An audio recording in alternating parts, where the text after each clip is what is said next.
Hello everyone and welcome back. I am Duke Silver. Today we're playing Gwen. And yeah, we're just going to get into it. So we're going to start off with a Wizard's Familiar here, and we're just going to go all in with the Knighthood.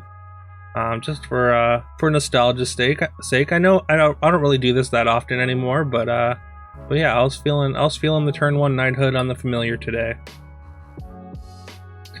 We get rewarded with a second familiar there with our locked Forbidden Fruit, which allows us to also buy the Tiny, so we get to cast a spell and go up a unit, which is fantastic. Win the first couple fights, and we even get rewarded with the Genie's Wish here, which we are going to take, which means we're only going to be able to buy one character, Econ spell notwithstanding.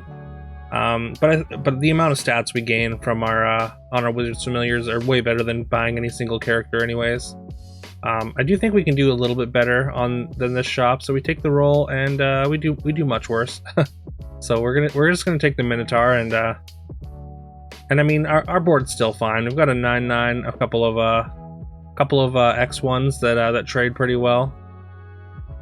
We're just gonna throw our 9/9 up front just to deny any potential slays, and this Trophy Hunter board not looking like the best, not the best Trophy Hunter board I've ever seen. But yeah, we got a 4 glory out of our Genie's Wish, so we got a free Ogre Princess there, which is fantastic. We're just gonna put a spell onto the Ogre Princess here. It's gonna give us a much higher likelihood of getting a slay out of it. And we get our Ogre Princess slay, so some nice little econ to go with our early power here. There's another Wizard's Familiar, which we are absolutely going to take. If we can get a second golden one, then monster books become incredibly valuable on level 4. Speaking of a second golden Wizard's Familiar, there it is. And these treasures are not all that exciting. We're not low enough to care about Ring of Regen, or we don't have enough good characters to care about Fountain of Youth, and the beans just aren't really what you want in general outside of level 2. The buff's just a little bit too random and pretty it's just not very impactful, is all I'm trying to say. So yeah, we just skip it and we pick up a second stag. We went pretty handily there, dealing some golden damage to the lobby. And here we have a choice between Sting and Fancy Pants. Power Orb is like okay, but I think Sting and Fancy Pants are both much better. I think we're gonna go with Fancy Pants. We don't really have a great spot, or we don't really have a great anything great to throw in the Sting slot, even though the Sting having the 10 power in the Sting slot is like, I think it's more versatile in general, just because like there's different things that really benefit from that 10 or extra attack. But I think overall this early we want to get a Fancy Pants going, and we pick up a pair of or a second Sleeping Princess, which is going to get some stats onto it. Also, the Sting would have messed up our 0 power character in slot 1 there. Having the 0 power there lets our stag attack first while still having something to block for it. And now we're on the hunt for monster books. I am looking at the Nutcracker here. Like we do have the Fancy Pants to buff it, so that's something that I'm kind of interested in. But I think we're just gonna pass it up. And yeah, speaking of Fancy Pants, we're gonna pick up this Lady of the Lake because I mean Fancy Pants buffs on these range supports are very potent. It's also gonna increase the likelihood of our stag surviving an attack, as well as increase the toughness on our 0 power blocker there in slot 1. Gonna cast a couple Mix of Whizzles here. Second one is going to go on to a level 3 character, and it's going to be a second vulture here. So we're gonna throw our 3 animals up front and be an animal comp for just a single turn.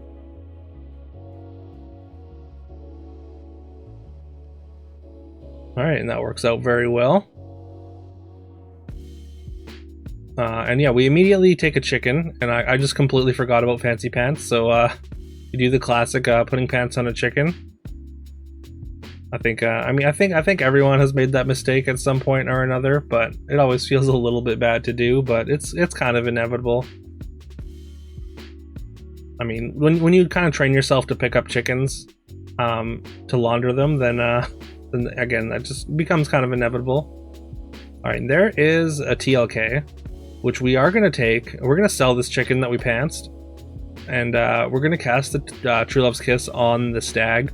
The stag is about to fall off like pretty hard at level 4, so like we don't want to have it on board too long, so we're just going to cast it and turn it into a hopefully relevant unit, and it turns into a puff, which I mean is arguably relevant.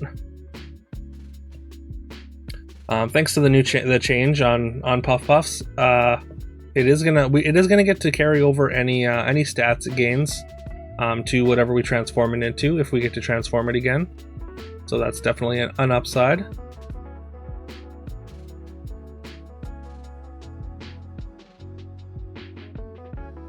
Alright, still on the hunt for monster books here.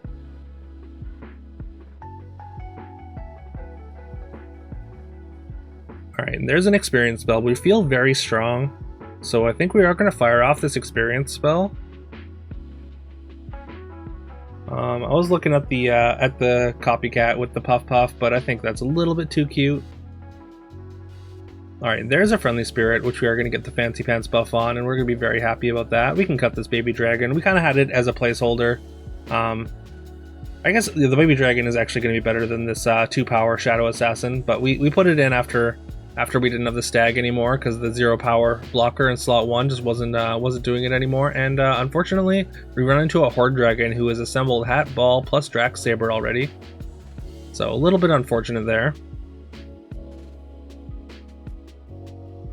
Alright, we're going to take another experience spell and just go to 6 next turn. So that puts us 2 experience ahead of the lobby though.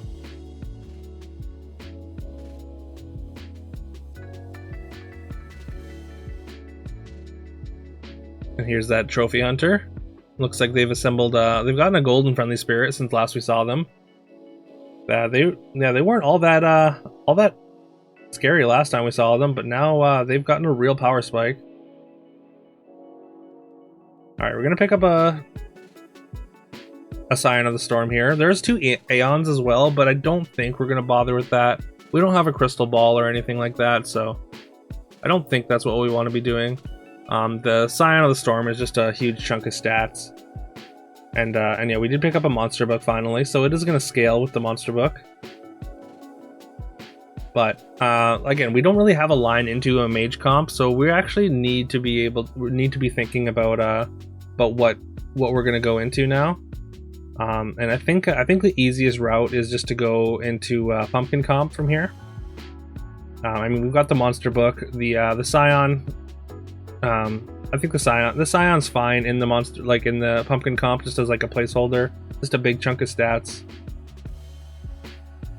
I think, I mean, there's possible if we find like a good boy relatively early, then that could be a way to go. But in general, from this spot, I think pumpkin is the way that I generally lean, just because I think scam's a little bit easier to get into without treasures.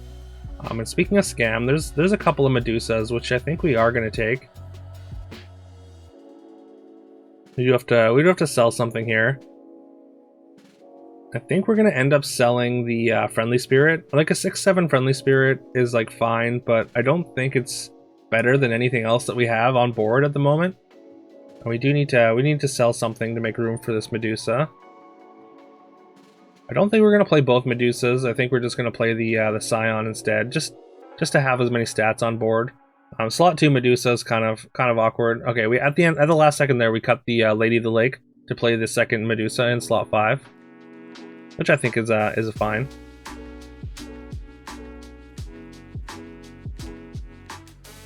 Alright, we get to hit their big stat character with our Medusa, and we get a 50-50 there to tie the fight, so kind of a fortunate end there. As we are starting to lag behind on stats, just because we haven't really found an established comp. We're just like 3 chunks of stats and 2 Medusas right now. So we need to find a direction. I think we're gonna pick up this Herc.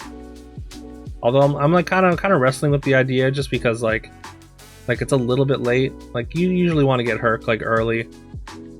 And we're like, again, we already need direction, but I mean, Herc, if we can get the treasure out of Herc, then that can be direction in itself. There's a good boy. We've already used the fancy pants buff, so I don't think I want to just take a 2-2 good boy here. We're also pretty far away from good boy, so I ultimately decide just to roll past it here. Again, I feel like we need treasures for good boy as well, and I think moving into like pumpkin or scam or monsters, we require a lot less treasures, which makes it easier to go that direction. So that's the way I'm leaning. All right, we're gonna change heroes now, and some okay choices. I mean, Curse King's fine just for the extra gold to turn.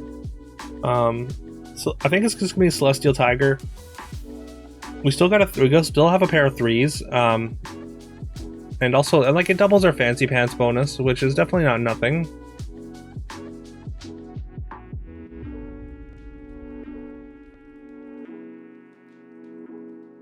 I'm looking at Ashwood, but like we're kind of same deal with Good Boy. We're pretty far away from being able to get into trees, and trees are such a huge investment. Like you don't necessarily need treasures, but you need to be able to buy so many level 6s for trees to really work. I'm looking at tripling the at the Medusa there, but decide against it, and we roll and get rewarded with our level 3 treasure triple here that we've been holding on to for a while. We get a Pigomorph out of our book. That's nice. Herc is slowly getting there.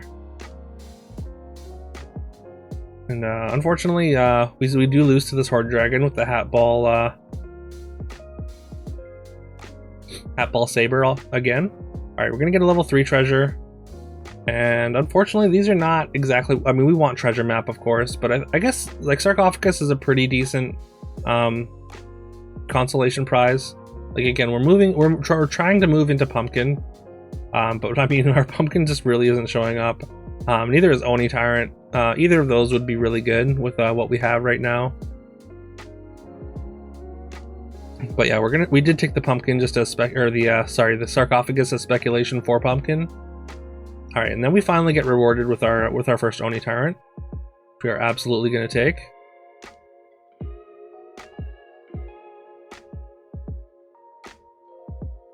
Looked at the monster book, but I don't think it's worth it. Quick reposition there. Now we just gotta hope that we get our Herc treasure now. This is the Ghost of Trophy Hunter, so they're not nearly as scary anymore. They don't have that slay ability, so they're not going to get multiple stats. Things are a little bit closer than I would like there, as though. And also, we've got this shard for this Herc.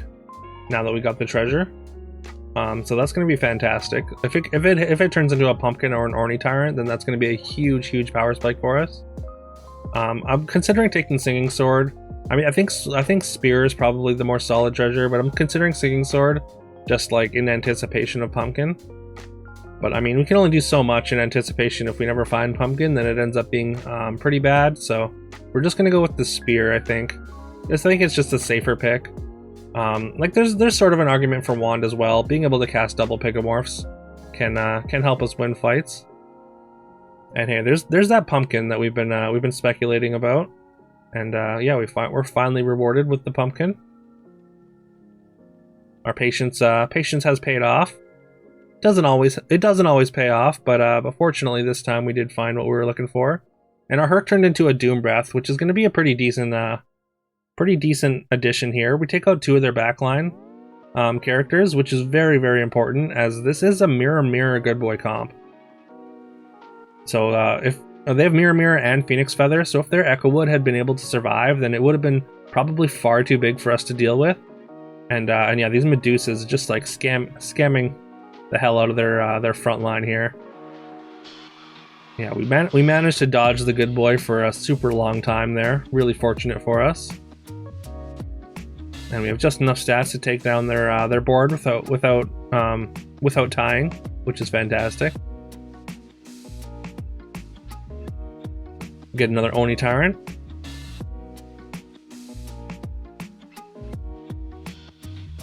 Alright, and this is the Horde Dragon that had Hat Ball. Clearly, they've improved their board since last we saw them. They haven't lost a fight since we lost to them the first time, several turns ago. We get a level 6 treasure, and I mean, Mimic is incredibly solid here. It gives us 3 shots per sarcophagus. Wand is okay if we were just trying to scam people with like double Pigamorphs, but I think in this spot, we're unlikely to die in this combat. We're probably gonna lose, but either way, we're gonna get a ghost fight next turn, as we just fought the Fates. So choosing Pandora's box, like we have time for Pandora's box, even if it turns into a Holy Grail, and we get an incredible scam there, taking out their enormous Scion of the Storm. Is absolutely enormous, and we take out their giant Wizard's Familiar, and our scam really putting in work here.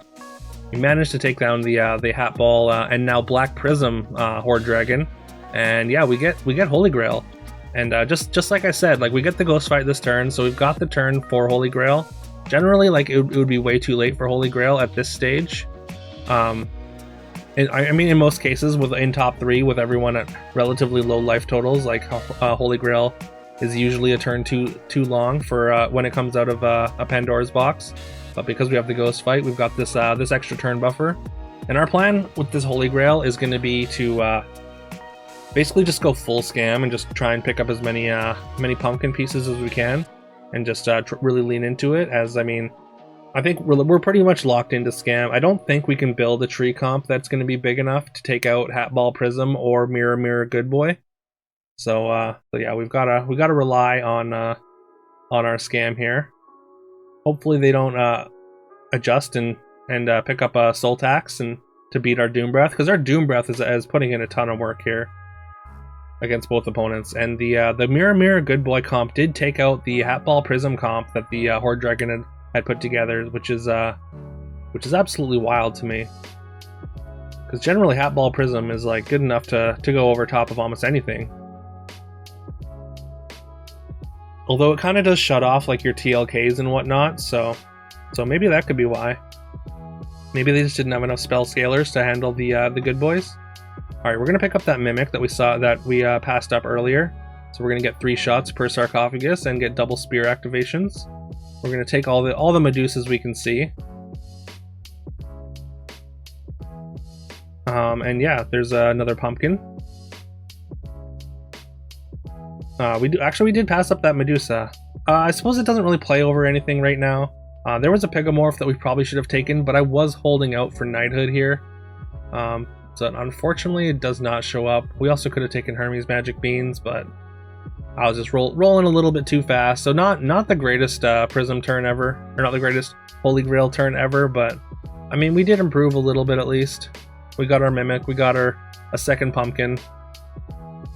And yeah, and our Doom Breath takes out their Echo Wood again, which is the absolute best case scenario for us at this point.